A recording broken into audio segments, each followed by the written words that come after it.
நாங்கள் நடக்க வேணுமெண்டா காலுக்கு அதிகமாக எக்ஸசைஸ் செய்ய வேணுமென்று டாக்டர் சொல்லிவினோம். கூடுதலாக நடக்க சொல்லிவினோம். அல்லாட்டி ஏதாவது ஒரு எக்ஸசைஸை சொல்லிவினோம். அதுபோலத்தான் மூளைக்கும் நாங்கள் அதிகமான எக்ஸசைஸ்களை செய்து கொண்டிருக்கணும்.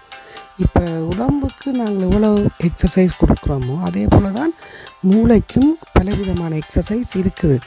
ஏன் அதை செய்ய வேணுமெண்டா ஒரு வயசு போக போக இந்த மூளையில் இருக்கிற செல்லுகள் அழிஞ்சு கொண்டு போகும். மூளையை ஒரு ஆக்டிவாக வச்சுருக்க வேணுமெண்டா நாளாந்தம் புது புது விஷயங்களை நாங்கள் பார்க்க வேணும், புது புது விஷயங்களை நாங்கள் செய்ய வேணும். அல்லாட்டி அதுக்கான விளையாட்டுக்கள் இருக்குது, அது சம்மந்தமானதை படிக்க அதுகளை அறிஞ்சு நாங்கள் அதை செய்ய வேணும்.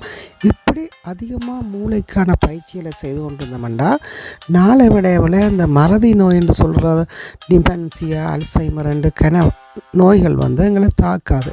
அப்போ எங்களோட மூளை ஆரோக்கியமாக இருக்குது. முக்கியமாக நாங்கள் செய்ய வேணும், வெளியில் போய் புது புது விஷயங்களை நாங்கள் பார்க்க வேணும். அதோடு நல்ல 8 மணித்தியால நித்திரை அந்த கண்டிப்பாக தேவையான உண்டு. மூளைக்கு ஓய்வு கொடுக்குற நித்திரையில் தான். அப்போ அந்த நித்திரையை நாங்கள் ஒழுங்காக கொடுத்தமாக இருந்தால் நிச்சயமாக அந்த மூளை நல்ல ஆரோக்கியமாக இருக்கும். மூளைக்கு ஆரோக்கியம் தரக்கூடிய உணவுகளை சாப்பிட வேணும். அதோடு தேவையில்லாமல் பல யோசனைகளை போட்டு மூளையை பழுதாக்கக்கூடாது.